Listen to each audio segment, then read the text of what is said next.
What's going on, everybody? Hope you guys are having an incredible day. We are live right now on YouTube. High Stim Ace, Alex Hammerstone. We are coming back after a 2-week hiatus, and in truth, it was my fault. I rescheduled. Hammer's always responsible, always ready, whether it has to do with making cities for different shows or making the podcast. Hammer is always flexible and ready. Unfortunately, I had things I had to deal with over the past 2 weeks, and it just so happened to be that we couldn't do the show because of it. But we are here, and we got some comments already in the chat. Guys, before we start, don't forget to like the live stream. It really helps get us into the algorithm, especially if you want to keep us doing this for the longest time possible. We also have a couple of questions. Like I said, we're going to address everything. So leave all your comments in the chats. We're doing a very laid back type of podcast today. We really only have one wrestling topic that we're going to get to a little bit later, but just a very laid back format today, just kind of catching up, shooting the shit a little bit, talking about products that we've ran recently and comparing and contrasting. So that's pretty much it, guys. Without further ado, Hammer, you're looking great, bro. How you doing? Doing okay, brother. It's funny because you messaged me the other day about the podcast, and I was supposed to be wrestling today. I had a flight at 10 a.m. this morning, but unfortunately, I had to pull out. I'm dealing with a little bit of an injury. I mean, I don't want to get into details. Hopefully, I'm able to get back to the ring here, and hopefully by next weekend. But we'll see. But you were just like, man, I've canceled so many times, but now I'm for sure ready to go on Sunday. And I was just thinking in the back of my head, crap, I'm probably going to end up canceling on you, but it ended up working out. So we're here. It ended up working out, man. I'm sorry you missed the show, and I am sending you speedy recovery. Hope everything is going to be good with you. I'm sure it will be. But it's what it is. I guess it was meant to be, man. And I really freaking miss having these shows. We spent 2 weeks away, and yeah, we comment on each other's stuff on Instagram. Every time you make a post, we comment whatever, maybe exchange a message or two here and there. But I feel like we really haven't spoken properly in a long time, So what better way than to do it on here for the public to see, right? And we got a couple of comments in the chat, guys. I pinned a comment in there. Like I said, it's a laid back podcast today. So whatever questions you have, whether it's fitness, regiments, pre-workout supplements, wrestling, movies. I mean, Scream 7 just came out. I watched that. So you guys want any questions answered, leave them down below. Have you seen Scream 7 yet? I'm assuming not, right?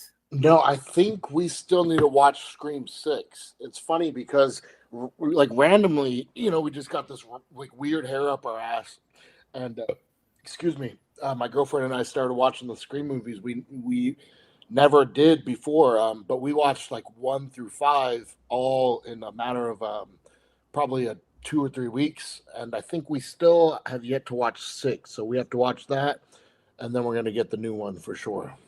6 is interesting. I'm going to avoid spoilers for anything just in case people haven't seen. I know people don't like to be spoiled, myself included. 6 is interesting because, I mean, you probably know this, but it takes place in New York City as opposed to like a small suburban town like all the other movies did. So it's a bit of a different vibe, but it's interesting, 7, I personally liked it. Again, not going to be talking about any spoilers on here. I really liked it. I thought it was a return to form, and there was a bit of controversy surrounding that movie because one of the actresses, Melissa Barrera, made some political statements. They decided to part ways with her, and she was essentially the protagonist for 5 and 6, so she doesn't come back for 7. But you do have Neve Campbell, which is the OG Sidney Prescott, and I personally really liked it, man. I went to see it with a buddy of mine, and I went in with very tempered expectations. I'm like, you know what? If the movie ends up being mid, I'll be happy. A mid-Scream movie is still a good experience in my book, but I went in and I was surprised by how much I enjoyed it. Would I put it near the top? No, I would put it somewhere in the middle, but I really freaking liked it, so I'm excited to hear your thoughts whenever you do eventually watch number 7. It's funny. We were just talking about the other night because we were thinking about going to a movie the other day, and I was like, yeah, Ace said the new one's really good. He really liked it, and but then I was like, kind of like describing the Scream movies. I was like, it's so weird because I feel like it falls into like its own genre because like I don't consider those horror movies. Like those movies have never once ever scared me. Like maybe a jump scare gets you, but like I've never like like I watched It Follows, and then I'd be laying in bed that night like kind of creeped out. You know what I'm saying? I don't get that from a Scream movie. There's nothing like really spooky or scary about it. It's like it's not enough of a mystery and twist to be considered that, and then it's like it's not thrilling enough to be a thriller, and then it's like not campy and corny enough to be like a comedy, but it's like it's got like elements of like all these different things. It really feels like it's like it falls into its own genre, you know? Yeah, so Scream is an interesting franchise because the first movie came out in the late 90s, and that was a very interesting time for horror because in the 70s you had a lot of movies like The Omen, you had Rosemary's Baby. My favorite movie came out in 1968, freaking satanic cult classic. If you guys haven't seen Rosemary's Baby, watch it. 1968 holds up amazing, especially the remaster. But in general, the 70s had more of like a story driven, the Amityville Horror, and you had like a whole bunch of other movies. The Wicker Man, one of my favorite movies of all time. Have you seen The Wicker Man from I have 1970? not. Oh my god, bro. If you're into cult shit and like paganist cults, you have to watch it. And in the 70s, the movies were very, very raw. You know what I mean? Besides the fact that it was like full on nudity and whatever, but just in terms of content for the movie, like the psychological feel, those movies had no restrictions. They weren't polished. You know what I mean? It was super, super raw, right? So that was the 70s. And then the 80s, the whole slasher craze started technically with Halloween, which came out in 78. But then you had Friday the 13th and, Nightmare on Elm Street, Child's Play, Hellraiser, and all those other ones. And that was essentially like the slasher craze. And then in the 90s, it got a little weird for a while. It seems like they still had slashers like, you had Halloween movies still coming out in the 90s and Friday the 13th movies, but they felt different. If you watch a 90s Friday movie, it feels different than one of the 80s ones. It's hard to explain, but if you see it, you'll understand. So then Scream came out. Director Wes Craven, who's a legend, rest in peace, he came up with the concept for Scream, and Kevin Williamson was also involved in writing it. And he's, by the way, the guy who directed Scream 7, which is why I'm saying it felt like a return to form, because you had one of the OG minds working on this movie. But Scream, the whole concept of it was supposed to be very meta and kind of be a horror movie, but also make fun of horror movies and tropes and stuff like that. It's supposed to be like a smart, kind of movie. So that was the whole concept of the Scream movies. And with every movie, they try to kind of talk about the meta or stuff like that. Like I'm going to give one little detail, and this is from my favorite Scream movie. And you know what's my favorite Scream movie, right? What's that? Scream 4, bro. I love Scream 4. Yeah. I'm gonna ask your opinion on that one in a moment, but Scream 4, again, without spoiling anything, was so ahead of its time, especially when you're talking about meta content, because that movie came out, I think, in like 2008 or 2010. It was like around that area, and the main character was obsessed with social media clout and playing the victim. And that's before we even got into like this TikTok era. I don't think TikTok even existed back then. But today, with everyone wanting to be the victim and self-diagnosing themselves and stuff like that, I have this mental condition and that mental condition, and it's almost like it's become trendy to do that. Bro, they were already talking about those things like I said in 08 or 2010 or whenever that movie came out. So I freaking love Scream 4. But yeah, there's always some meta commentary. And yeah, that's why Scream is not like a full-on horror movie, even though it is, technically in that genre. There's kills and blood and guts and whatever, and the later ones do get a little gory. But yeah, that's pretty much Scream, man. What do you think of the series so far, though, from what you've seen? What are some of your favorite Scream movies? I think the first one's always going to be like the soft spot, of like, oh, the first one kind of like kicks it off. And then I do like 4 for a lot of the reasons you're talking about. When you're talking about meta horror movies, it makes me think, have you ever seen Cabin in the Woods? Yes. That's like the ultimate meta freaking horror movie. And I remember that was back in the day where like, I don't know when that movie came out exactly, but like nowadays, like twists and turns and like you basically know all, like a movie's kind of like spoiled completely before you even see it because of social media and the way it's advertised and people talking in interviews. But when I saw that, I was expecting like a legit like normal horror movie, and then I watched that. I was like, it was so bizarre and unexpected, and like just such a fun watch because it's just like literally making fun of how like horror movies are made, but yeah, man, actually, like when it comes to like horror movies, like I don't watch a lot of them. I always do get like, I always try to convince Courtney to like watch like a new one with me, but she's so stubborn. She will like, she wants to watch the same like 3 or 4 horror movies she's already watched because she's like she knows what to expect, so she's not going to get scared all over again. But, like, there's no fun in that. Like, let's watch something new together. And then, like, for some reason too, I get the urge to watch them when I'm like traveling on planes, like because like for some reason it feels like less scary when I'm like on a plane of people like watching this movie. Like I feel like it's not able to have the same power over me. Yeah, I definitely hear that, man. I can only imagine, bro. But you never know. You might have one of these killers come out on the plane and stabby, you know. Bro, he's gonna put on the mask and everything, bro. It's funny because, you know, I actually got into the Scream movies very late in my life, only like 10 years ago or so. I watched it for the first time, you know, so I was very late to those movies because I was always kind of picky. I was a bit of a snob. I'm still kind of a snob to this day, a little bit about certain things. I like psychological thrillers with horror elements, right? So story driven stuff. You know, I love my slashers too. We just got done doing the entire Friday the 13th marathon, and objectively they are all bad movies. You know, I like some of them for my personal reasons, but if you're looking at it at an objective level, the music is over the top, you know, and there's essentially no plot in a lot of those movies except for like 3 of the movies that came out. I think it was 4, 5, 6, and 7. Yeah, those movies had plot, but a lot of the other ones just really didn't have any story. You know what I mean? So I like those kind of horror movies. I call them popcorn flicks. You know, it's just something you can munch and chill and kind of turn your brain off and have fun with it. But then there's other movies that, you know, are really more scary. And even if it doesn't have to do with gore or violence or whatever, the psychological impact really can, it's almost like what you don't see is scarier than what you do see. You know what I'm talking about? Yeah, 100%. There's an amazing movie. Yeah, there's this amazing movie that came out in 2012, and it kind of went under the radar, but in the last few years, people have kind of discovered it and given it the credit it deserves. Have you ever heard of 2012 Sinister? Yeah, yes, that was. I saw that when it was new. That movie scared the shit out of me, bro. To this day, because that's the one like where they watch the film on the projector, right?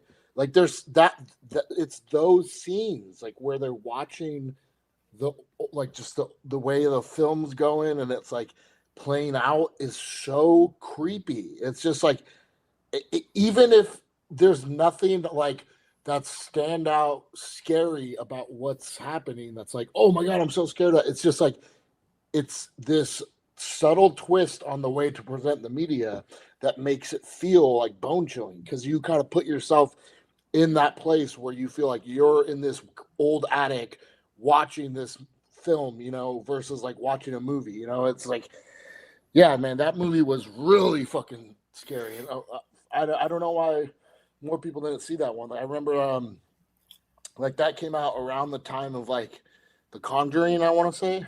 Mm-hmm. And like The Conjuring blew up and everyone was talking about that. I was like, Sinister was way scarier. Yeah, I like the Conjuring movies. They're solid, especially the first 3. They're solid, but it's nothing I'll be like, oh my god, this is a classic. I got to go revisit this one in like 2, 3 years. You know, if it's on, I'll watch it. I'll enjoy it. They're solidly made movies. But Sinister is a movie I'll probably rewatch every like 2 years. It provides this sense of isolation, especially like you said, when they're in the attic watching those old freaking tapes. Even if you're watching it with friends, you feel very isolated. You know what I mean? Mm-hmm. It's freaking amazing. And there's another similar movie also. I don't know if you've heard of this one. This one was actually directed by WWE Studios, which is insane to think about. People would assume it's like a kid's movie, but bro, Oculus, I think 2013 Oculus. Have you heard of it? I've heard of it, but I have no clue what it's about or anything. Bro, that movie is so fucked up. There isn't even really a lot of gore on there. There's maybe like 2 disturbing scenes, like body horror scenes, but it doesn't really have gore or anything. It's just insanely psychological, and it kind of borders on the supernatural. You don't know if it's in the characters' heads, if they're just, you know, after breakdowns, if they're just going crazy, or if there is a supernatural element. Man, those are the kind of movies that I freaking like. And I'm going to pull up a comment right here really quickly. 1 second. Got to get rid of the banner so the comment pops up. Our friend Sophia, which, by the way, Sophia, welcome to the show. First time you're here on time as we started, so glad to have you here. She says, I'm halfway done with Terrifier 2. Have you ever seen the Terrifier movies? No. All right. I have like a rough idea of what they're about, but I haven't seen them. So I'm very, very mixed when it comes to those movies. Art the Clown, the character they have, you know who he is, right? Like, you know what he looks like, the black Mhm. lips, the black gums. I think personally that's one of the best looking characters in horror and one of the most iconic looking horror characters since the 80s. You know, you Mhm. could put him up there with Freddy Krueger, Chucky, Jason, Michael Myers, Pinhead. You can literally put him there and he would fit. I fucking love the character. I think they did such a great job with that. Now, when I watched the first movie, for the first 20 minutes, this guy, he's like a mime. You know, he walks around with this garbage bag full of weapons and God knows what else. And he was stalking these two girls. And I freaking loved it because I got the Michael Myers vibe. You know, he's got the white, pale face. They're in the dark, super low budget movie. And he's stalking these girls and being super creepy, waving to them. He had like his little honking thing, you know, like clowns do. And it was freaking amazing. But then once he actually abducts the girl, he freaking hangs one of them upside down, takes a saw, and just starts going at it from the feet down. Yeah. At that point, I tapped out. I turned it off. And I didn't go back to that movie until about a year later. And it's funny because I'm such a horror fiend. I've been watching horror movies since I was like 7, 8 years old. I was in Blockbuster. My mom was always by the new release section, and I was always in the horror movie section. You know, I was freaking obsessed with horror since I was a kid. But for whatever reason, when it comes to gore, for the sake of being brutal and for the sake of torturing the victim, I'm not into that. I Yeah. really, really don't like that. It turns me off. To me, that's not horror. That's just sadistic, you know? Yeah. And there's something like you said about like the implication of it happening or knowing that it happened, but you don't I don't want to watch it like cuz that doesn't make it any scarier. The scarier thing is that it happened, but to like see it is just vile and disgusting and off-putting. Yeah, 100%. The only exception to that would be the Saw movies because I've been watching those movies since they first came out, and those movies also do have a lot of torture and sadistic, gratuitous violence in them, which I don't like, by the way. I do not like. But what the movies do have going for them is the crazy lore, the world building. You know, it goes back in time and shows you different perspectives, and then it flips everything on its head. I love that kind of storytelling. I'm very into flashbacks. I'm very into revealing little details, and then suddenly you get the aha moment and it flips the entire narrative on its head. You know, I love that kind of storytelling. But going back to what Sophia was saying with Terrifier 2, so that one was interesting because that one was actually crowdsourced. You know, the creator, Damien Leone, before he became famous, he literally crowdsourced this entire movie and he put it out, and it was a 2.5 hour long movie or something like that, 2 hours and 20 something minutes, whatever, close to 2.5 hours, which for horror movies, especially for slashers, it's considered very, very long, right? Usually you're getting 90 minutes tops. So this was a very long movie, but he kind of did it as a gift to the fans because they really did donate. They believed in that project.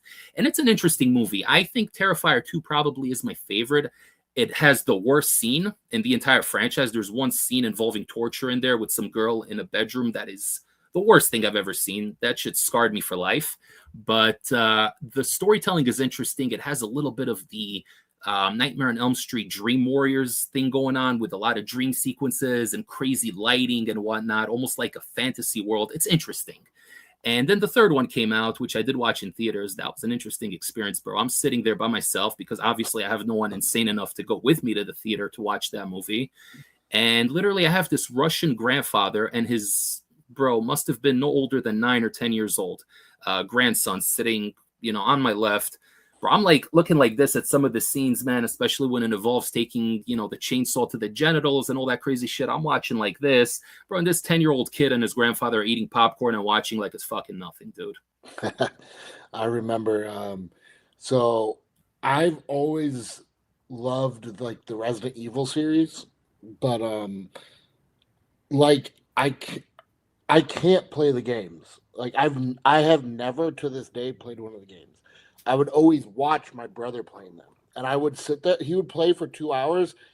He'd be sitting on the floor and I'd sit on the couch behind him and watch him play. And I was like interested in the game and the story and all that and the characters. But I was basically what happened was he told me about the first game And have you played the games, by the way? Are you familiar with them at all? I'm very familiar with them, but I've only played number 4, which is considered like the most iconic one. I love the game. The only issue is I hate the controls. And from what I understand, they haven't updated it. They kept that same layout. Basically, you have to like turn around with the triggers and then you hold R2 to move forward. It's very antiquated. If they just had like a normal control scheme for the modern era, I'm sure I would play them. I just hate the freaking controls. So basically, I'm a kid. I'm, whatever, 8 years old or 7 years old or whatever. And my brother's telling me about the game because we were pretty poor. So we never had like the up to date stuff. But he would go to his friend's house and he'd play it. And he's like, dude, there's this game. And you get all these weapons, and you fight zombies, and like they'll try to bite you on the ground, and you like stomp their heads and they explode. And he's like I was like, this sounds so cool. I'm so excited. Like, I'm just like, for like weeks, I'm so excited to play this game. And then finally, like he saves up his money, and our dad takes us to like the used game shop, and he buys it, and we bring it home, and I'm so excited. I'm so excited. And the first game starts out, for the first couple of minutes, you're in the mansion exploring, and it's very nothing going on. And the first time you encounter a zombie, it goes into a cutscene where it's eating somebody, and it turns around and looks at you. And it's like the iconic scene from the series. And that scene scared me so much that I was like scarred for life, and like unable to ever even try to play one of the games. Like that was one of the like scariest, most like stuck in my mind moments of my entire life. Even though now watching it back, like the shitty animation is like, how did this scare me? But like at the time, it was like I would close my eyes for like months in bed and see that face, and it was like terrified. But I was still obsessed with like I still loved the series and the characters and everything. So then, when the first movie got announced, my older sister was like, "Oh, I'll take you guys to see it." And for some reason, my dumbass thought like I had grown up enough that I was gonna actually enjoy this movie. Same thing all over again. Like we got the first 30 minutes into the movie, and then once they started introducing the zombies, I had a panic attack, and we had to leave the theater and go watch something else. Yeah, dude, that happens. When you're a kid, you could call it childhood trauma or whatever. Sometimes your mind is just not ready. And as kids, we process things differently. I remember when I was a kid, there would be random stuff that would freak me out. And again, this is coming from someone that was obsessed with horror from like 7 or 8 years old. But I'll give you a freaking example. Did you watch the Pokemon anime when it came out? Like the The first original one? Ash? Yeah, Yeah, yeah. yeah. Okay, do you remember? I know this is very niche and specific, but do you remember an episode where Ash was going to a psychic gym and having a fight against Sabrina, who was like a psychic trainer? Do you remember that at all or no?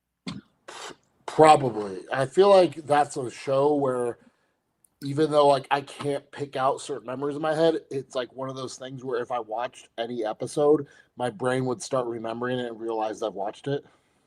All right, so let me just tell you very briefly about the episode. In general, Pokemon was always catered towards kids. It's lighthearted, Team Rocket, whatever, your typical stuff, Pokemon battles, whatever.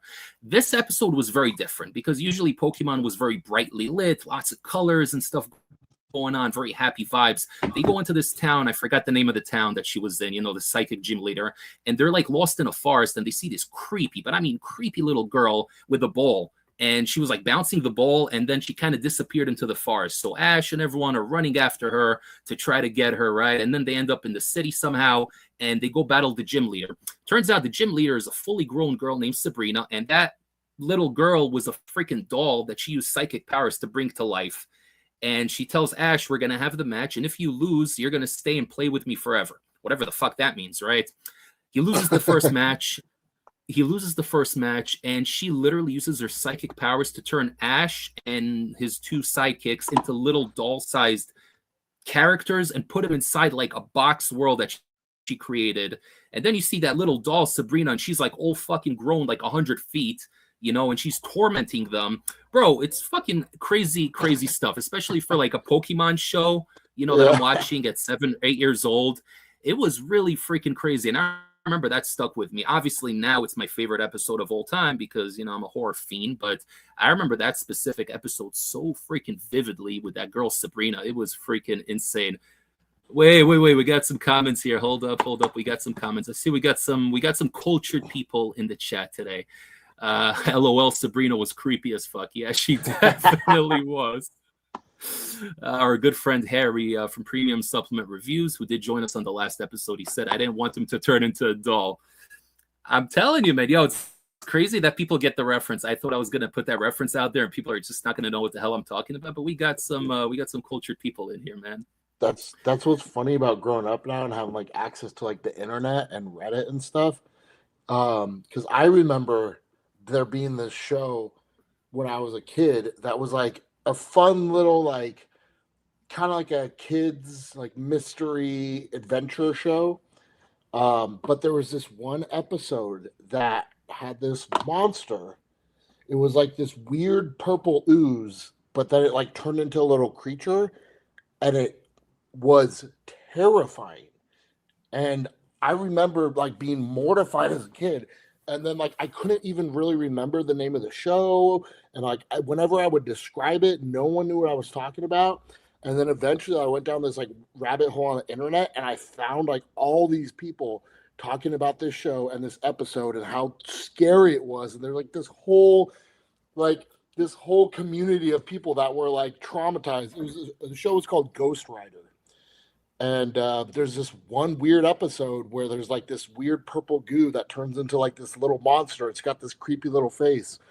And it's just one of those things where it's like, you know how you're talking about how like Terrifier is like an iconic face. Like the right face on like something can just make it so scary, you know, like when something's like humanoid but not perfect, it's just something so off-putting about it. And there was like this whole internet community, Reddit threads, like discussing this episode and how they're traumatized by it. And it's just funny to think about because I went like years of my life wondering if I completely imagined or made this up or like, you know, let it grow into something over time that it wasn't even. And then like I eventually found the episode and watched it back, and I'm like, how was this scary? You know, but just being a stupid little kid, you know. Yeah, I mean, you know, your imagination runs wild. There's a whole bunch of other examples I can list, but I do want to transition over to some pre-workout and supplement talk because that is what the High Stim Experience is about. And this is a very interesting question, really good question. Do you have any experience with any supplements where lowering the dose gave you more energy and not less? I've almost thrown away an entire tub because I went past beyond my limit on the first attempt. Okay, perfect. I literally have two pre-workouts that I'm going to be dropping reviews for this week, and both of them fall into that specific category. It's freaking crazy. So first one right here, going to give you guys a little teaser, okay? Dexter Halloween from Cross the Limits, right? This was one of my favorites. The last time I ran it was like 2 years ago. Gave it good reviews. I do believe back then it had the legit 1.3. Still claims 1.3 on the label, and you know, in my review, I'm going to discuss whether I think it's in here or not. But the last time I ran it, you could take it between 2 to 4 scoops. I ran it at 3. That was always my sweet spot, 3 scoops, and I was wired for the entire day, but no negative side effects.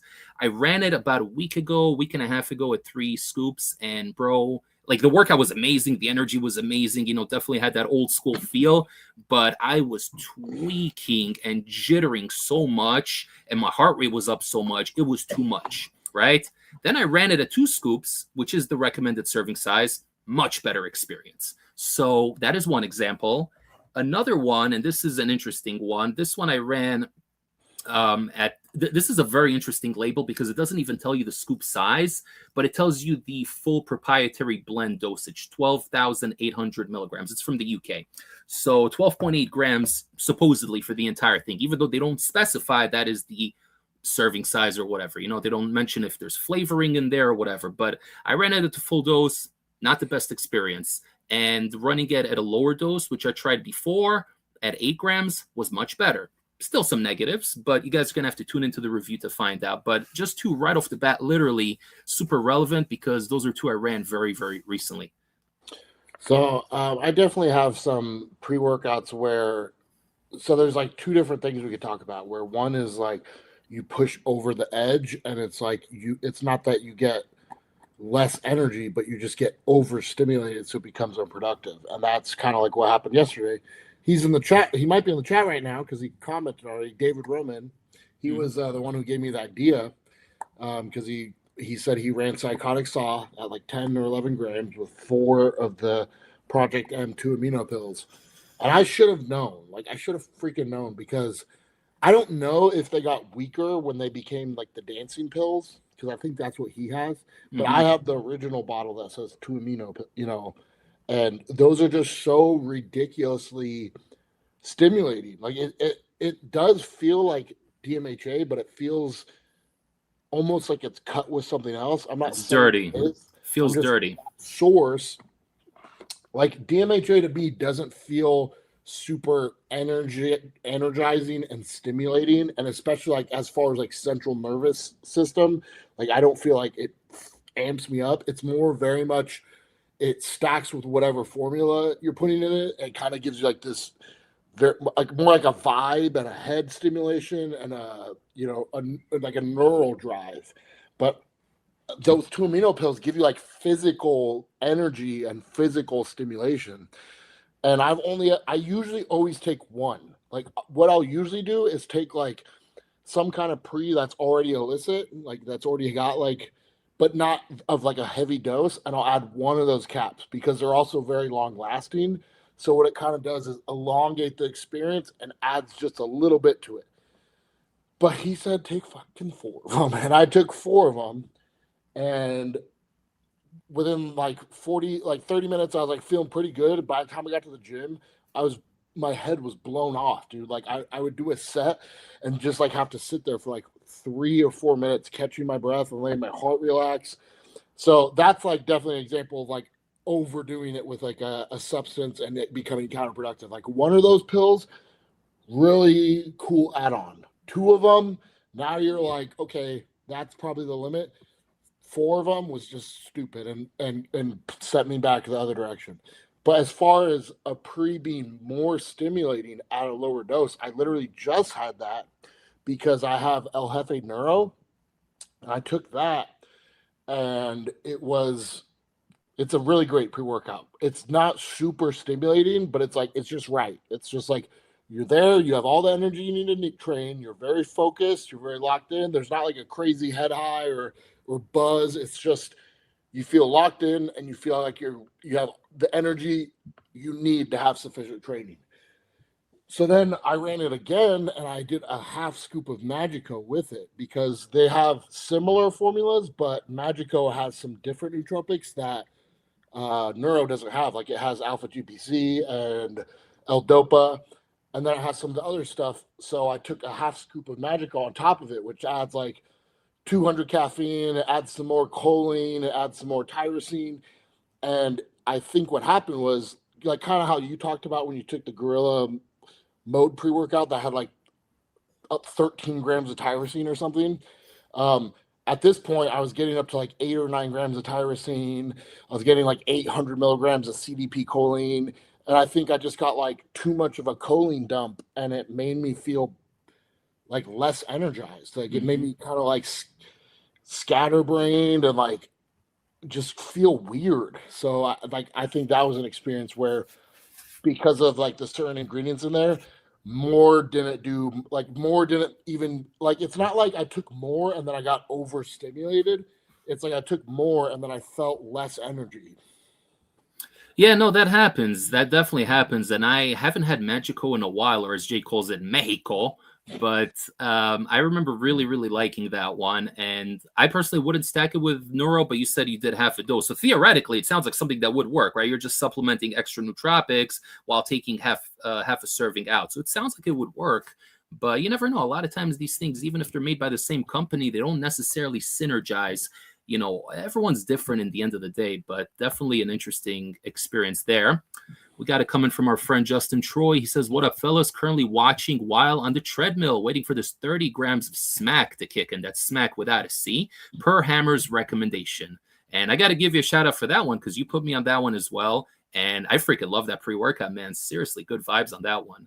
Yeah, it's even at 30 grams, it's going to be surprisingly smooth just because there's no alpha yo in it.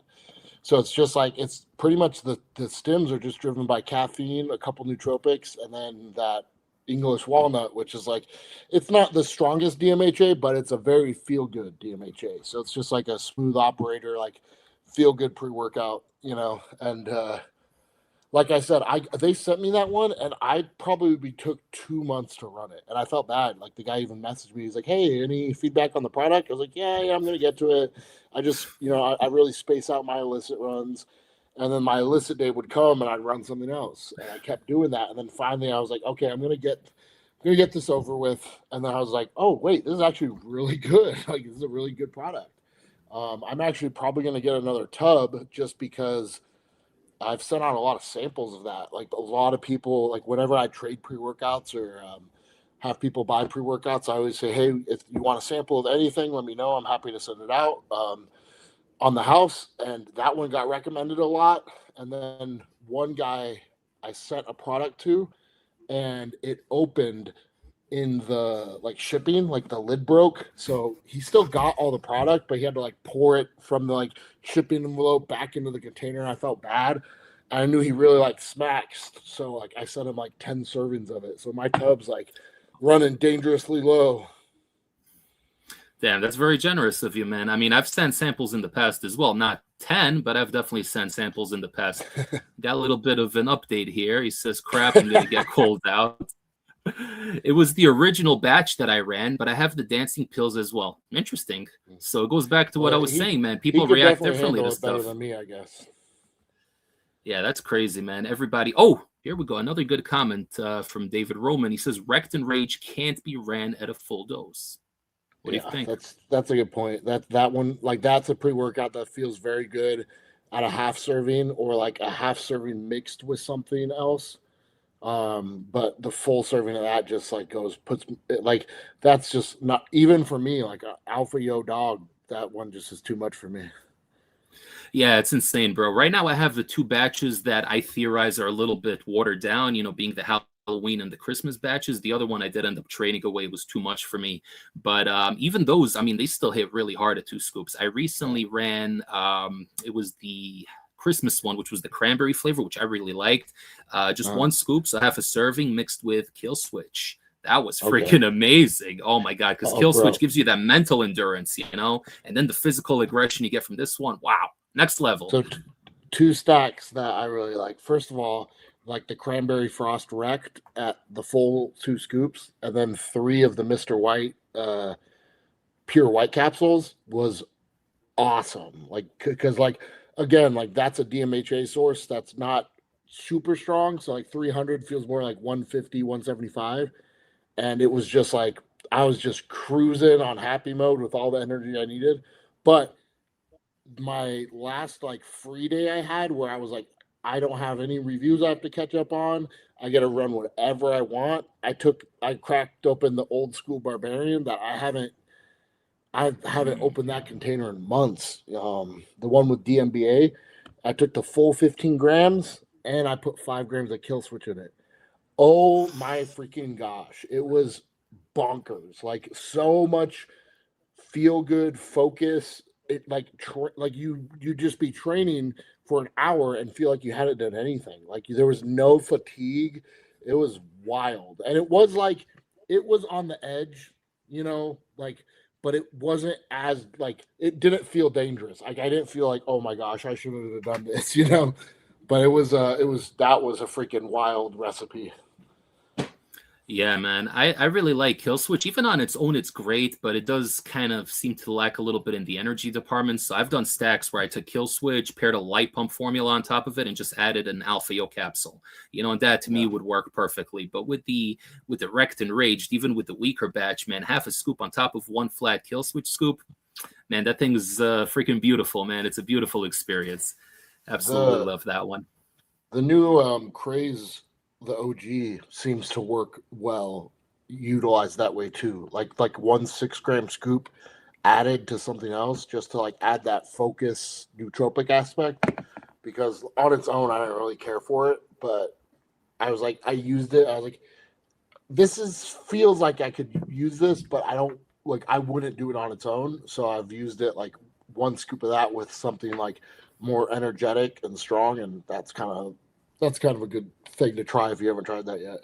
Yeah, man, I'm experimenting with the new batch because it's interesting. Here I have this is the actually I don't know if this is the newest one. This is let me see what this one is 1228. I'm not really. I Yeah. think this was the latest one, but I think they have a new one that just came out, which is crazy.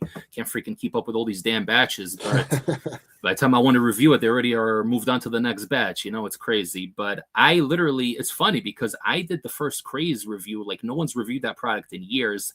And I literally got it off of a buddy of mine on eBay. And I mentioned the story on my Instagram. I think I even made a post about it. But anyway, there's somebody who follows the channel, friend of the channel. And I literally went on eBay because I was looking for Craze the OG. You know, I happened to see it on Predator Nutrition, but it was sold out. And it got me thinking, I'm like, it would make for an interesting review to revisit this product. You know, everyone kind of like wrote it off already. It's been years. I think the Review Bros did a review on it like 5-6 years prior. So I'm like, you know what? Let me see if I can track this down. I found it on eBay. I think the guy was selling it for like 60 or 70 bucks, but I recognized the photo. He had like a photo there and a username, and I recognized him. So I hit him on Instagram, hit him up on Instagram. I'm like, hey, bro, is this you? He said, yeah, it's me. This is my eBay store. So we ended up just trading something. I sent him, forgot what I think I sent him Wildfire OG that was still sealed. I think that's what it was. He sent me the Craze, which I forgot what batch it was, but this was before All Star Health or whatever they're called, before they were even discovered. And I did the review on it, and it was an interesting experience. Like, it definitely felt like there was something there, but you kind of wanted it to push further, right? So it was not a bad, but it also wasn't amazing. And then supposedly, you know, on the subreddit, they were mentioning this website, and, you know, that's kind of become the new plug. And especially because they're like $35 a tub, which is, you know, pretty affordable compared to a lot of the other shit we have in this day and age. So, you know, everyone's talking, that's kind of become like the new Excelsior now. You know, people used to always talk about Excelsior and batches and stuff. And now Craze, the OG, has kind of become the new Excelsior, where people are just comparing batches and lids and stuff like that. So I don't know if I'm going to review it because, again, this is the batch that just was around like a week and a half, 2 weeks ago, but I hear there's a new batch already out. So, plus, I'm not affiliated with them, but it's an interesting experience. I would say it's an overall positive experience if you guys do want to check it out. What are your thoughts on it other than mixing it? You ever ran it at like 2 scoops or something on its own? So I did, like, the first time I ever ran it, I did like, because I have no idea what's in it, you know, like it doesn't even disclose the caffeine total. So I did like a heaped serving, which was probably like, you know, like 1.5 scoops, like just by itself for like a cardio, like productive, like get shit done type of day, just to kind of try to analyze it and see how it felt. And I don't know, I kind of feel like I said in my review, I think it might have like a little bit of modafinil in it or something like that, where it kind of like, because I felt very like alert and awake and like aware, but not super stimulated, you know. But I don't. I'm literally just guessing, you know, because trying to compare it to different things I've used. And then I have no idea. Like some people were like, "Oh, you got to use 3 scoops of it," but like I was like, I don't know the caffeine yield. And I even said in my review, I was like, if this has like 300 milligrams of caffeine per scoop, I don't want to be using 900 milligrams. And then everyone's like, you're an idiot. It doesn't have that much caffeine. It feels like barely an energy drink. I'm like, yeah, that's kind of a good point. It doesn't feel very strong. But again, you never know. Like sometimes you take 1 scoop of a pre workout and you're like, that wasn't very strong. And then you take 2 scoops and you feel like you're going to have a heart attack. So I didn't want to just go recklessly throwing scoops around. I even emailed the company and asked if they would disclose how much caffeine is in a scoop, or at least give me like a rough estimation within 100 milligrams, but they never got back to me. Of course, they never got back to you, bro. It's freaking Driven Sports. I mean, they probably don't even exist. It's all probably like a bunch of shell companies and stuff. There's so much fuckery involved when it comes to Imperial Nutrition and Driven Sports and Predator Nutrition, and who the hell knows? You know, it's very weird because apparently the new Excelsior that came out at Predator was complete garbage. I only ran the Eva's one, and yes, it was nerfed. It was definitely weaker. It was watered down compared to the previous version, but it still felt like Excelsior to me. You know, so I think Eva's has their own plug, you know, in Jersey or in New York or whatever. And then you have the UK plug, which is different. But again, this is all speculation. Who the hell knows? You know what you got to try? You got to try the latest batch of Smash AMF. I think you will really like it. I believe I have a tub. I mean, I don't know if it's the latest batch, but I have 2 tubs, and one of them's like the OG, like what is it, 1225 or whatever the original one is. Give me 1 second. Sure. So Hammer might be having a potential earthquake. I don't know what's going on, but either way, we're going to mute him for a second here if I could figure out how to mute him. There we go. All right. One-man show, High Stim Ace. So obviously with a lot of these pre-workouts, you guys want to be careful. You don't want to be overdoing it. Literally, my buddy, a friend of the show, Optimal Reviews, my buddy Gino, he literally took 3 scoops of Craze, which again is this one right over here, the 1228.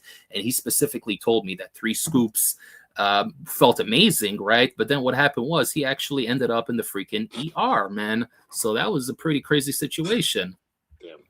Yeah, he messaged me. He messaged me. He's like, I'm in the hospital. I'm bugging out. I'm going crazy, whatever. And it was like a very delayed reaction because he hit me up from the gym and, you know, he was freaking hopped up, said he had the best experience of his life, but then freaking ended up, he went to the hospital, you know? So it's pretty, you got to be careful with this stuff, you know? Don't be triple scooping stuff. Yeah, that's why like some of the stuff I see people do, like, because I sometimes think like I get irresponsible with my pre-workout use because like I know that I could pretty well tolerate like around 600 milligrams of caffeine.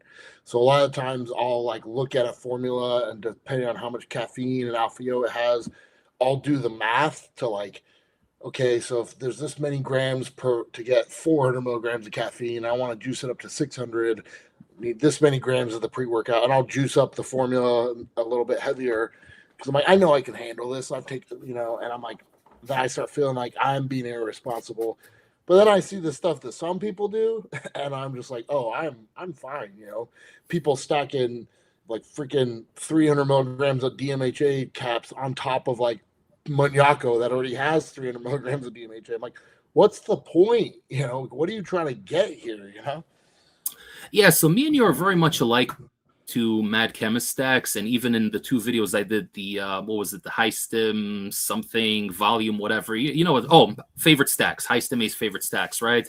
I did volume 2 a couple of months ago, and literally I was talking about how, you know, I don't just mix and match. I don't just take pre-workouts and I'm like, oh, here's 2 crazy pre-workouts, let's mix them together.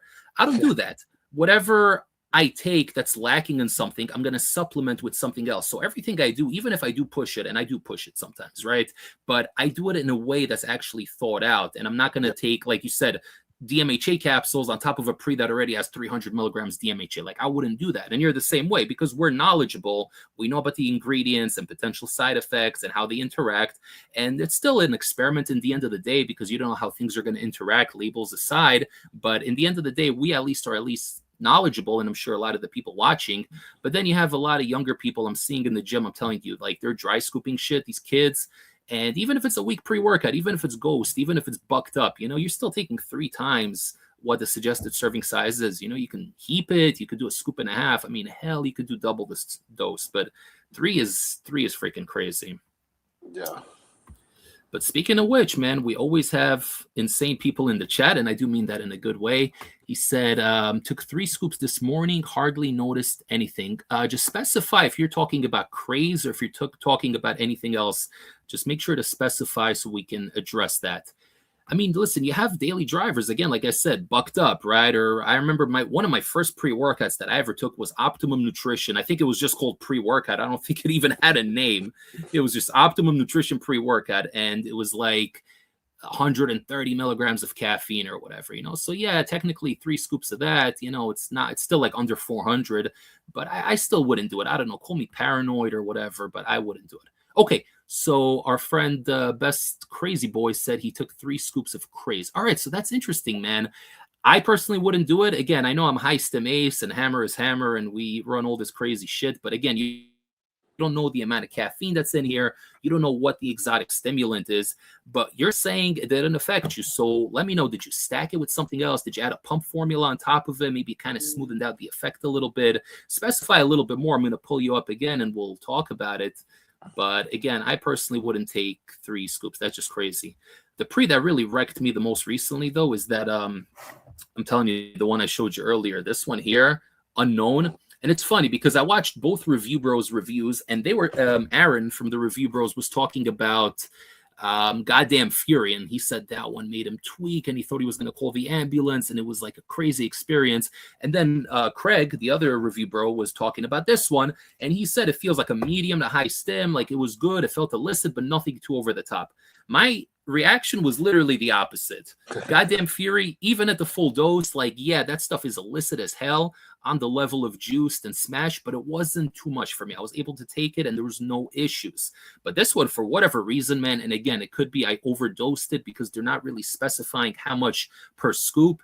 They're just specifying the total ingredient yield, but you never know. These are sticky labels. You don't know what the hell you're actually getting in here. You don't know if they're spiking it with some analog of something or medication for ADHD or who the hell knows. The workout itself wasn't terrible initially. Like, I felt a high, I felt a buzz, but I started feeling very down and negative. It was very weird during the workout. I just started feeling negative, and bro, I was shaking. I was freaking shaking uncontrollably. It was just freaking, it was crazy. It was definitely not something that I'm ever going to want to do again at that dose. All right, he says, I'm from the UK, purchased it from America last week. Expiring date is 127. 127. Okay. That's the one I have. I don't know if I tried that one. I tried the other 127, the first 127 that I got from eBay, but that was apparently a different source. I don't think I had the 127 from All Star Health. I do have a sealed tub of it, but I haven't opened it again because, again, the new batch just came out, so I got the new batch and I kind of skipped over that one. So not really sure what's going on there. But again, you know, people react differently to these products. Just be safe and be careful. All right, we're going to talk about a little bit of wrestling, and this is an interesting topic. It's just one topic that we got over here, and I'm going to pull it up right now. This was reported by my friend Aaron Riff over from NoDQ.com. Road Dogg Brian James is no longer working for WWE. And obviously, you guys that have watched wrestling, you watched the Attitude Era, you know who Road Dogg is, D-Generation X, New Age Outlaws. Freaking loved him. One of the best talkers on the mic. He had the dreadlocks back in the day. Freaking always loved the Road Dogg. Always had the fresh drip. And, you know, him and Billy Gunn were an amazing tag team. They joined D-Generation X later and became, you know, beyond iconic.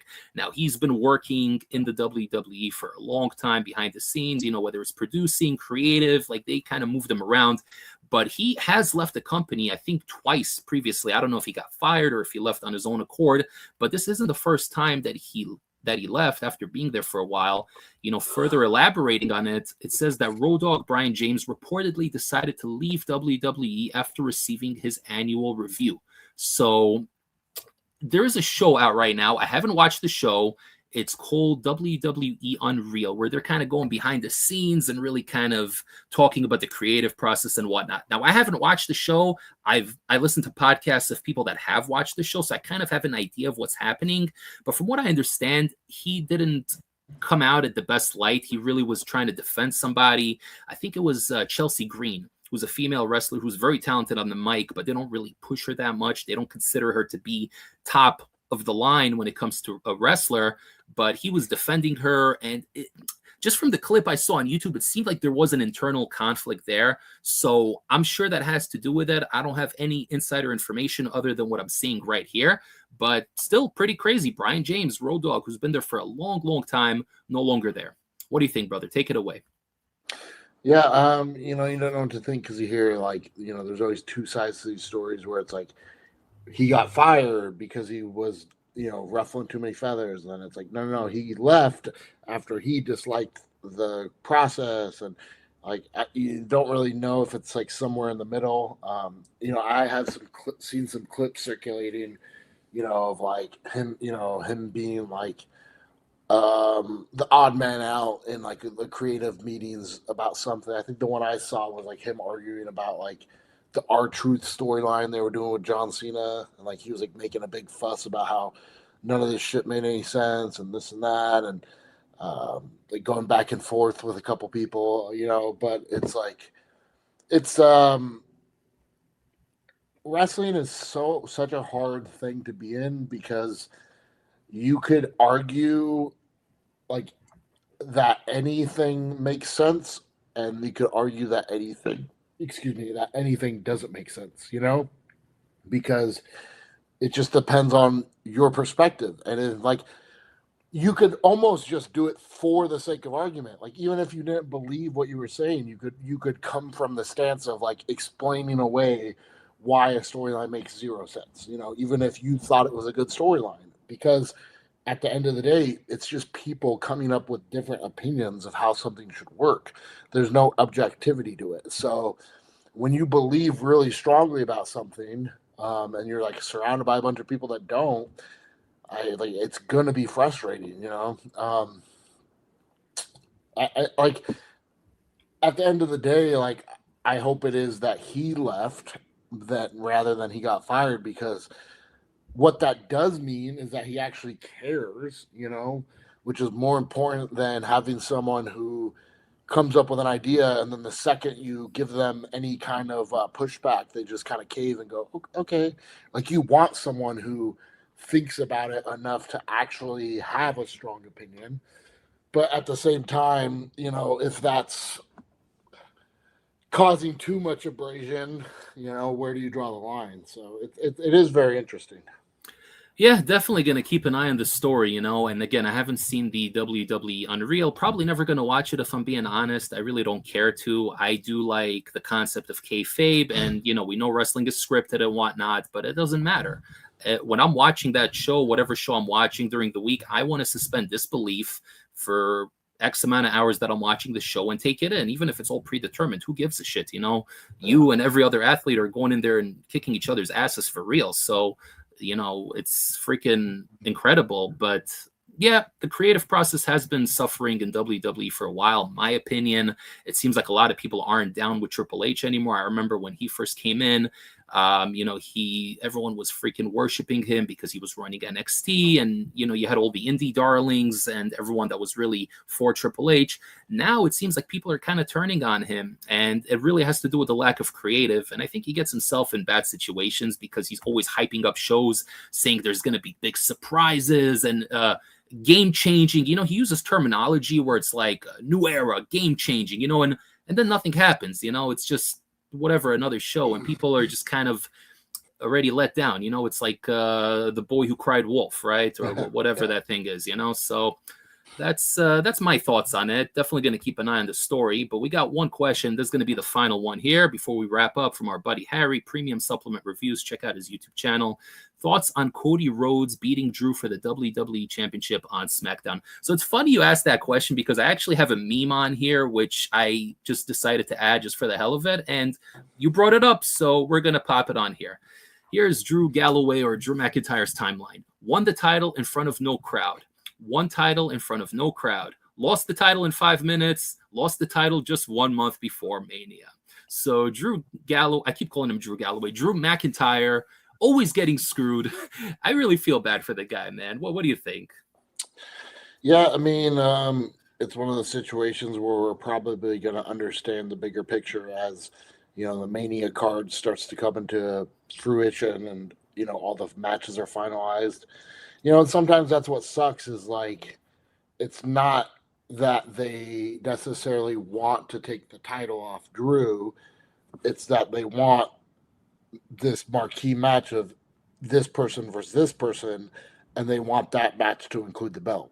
You know what I'm saying? So it's like wrestling, there's so much more complication to it rather than just like, well, this guy deserves it, or this guy this, or whatever. Like, there's like layers to this shit that like some people don't always grasp, and sometimes, you know, these opinions or these decisions are made last minute, and it's just like, but yeah, I mean, sucks. You know, sucks for him for sure.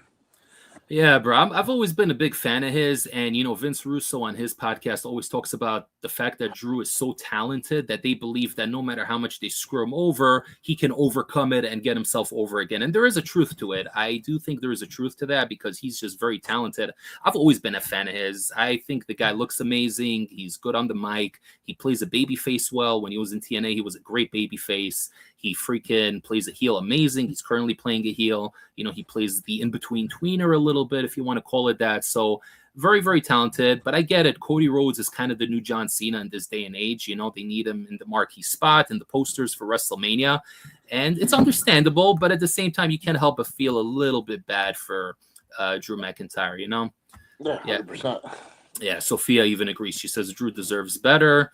And yeah, it could be they just don't view him as the main event marquee talent, you know, which they do clearly view Cody as that. But it just leads me to believe that Cody is going to end up getting booed very, very soon. And they might have to turn him heel, kind of like they did with Roman, because obviously I think Cody's a great baby face. He has the clean cut look, and he really does channel John Cena a lot. But at the same time, if everyone's going to be booing you because if they feel like you're entitled or if you're chosen by WWE, they might turn on him. So we'll see if it's going to be a repeat of AEW or if they're going to find a way to keep it fresh. Either way, I'm going to tune into Mania. I don't follow the WWE product, but I do watch the 4 big shows. I will be tuning into both nights, and maybe we can even discuss it on the High Stim Experience. I'm sure that we will after WrestleMania is done with. And I think that will be it for today. I do have to get going, but Hammer, give away all your plugs, everything, and we'll call it a night. Same old shit. Follow me on Instagram and Twitter at Alex Hammerstone.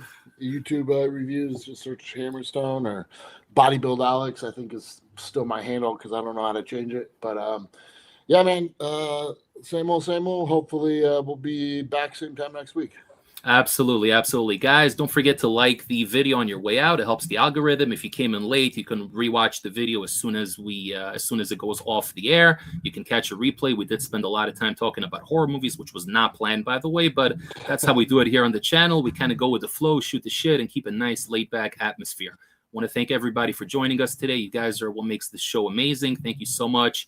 And I can't even tell you how many messages I've gotten in like the last 2 weeks saying, when's the High Stim Experience coming back? You know, like straight up from like 5 or 6 people, you know, so really, really glad. Roy, don't even worry about it, bro. Don't even freaking worry about it. As soon as we're going to hit the end stream button, this is going to become available and you can rewatch the entire thing. Much love, everybody, and subscribe to the High Stim Ace channel and to Hammerstone's channel. All the information is in the video description. Much love, everybody. Have an amazing week up ahead. Peace.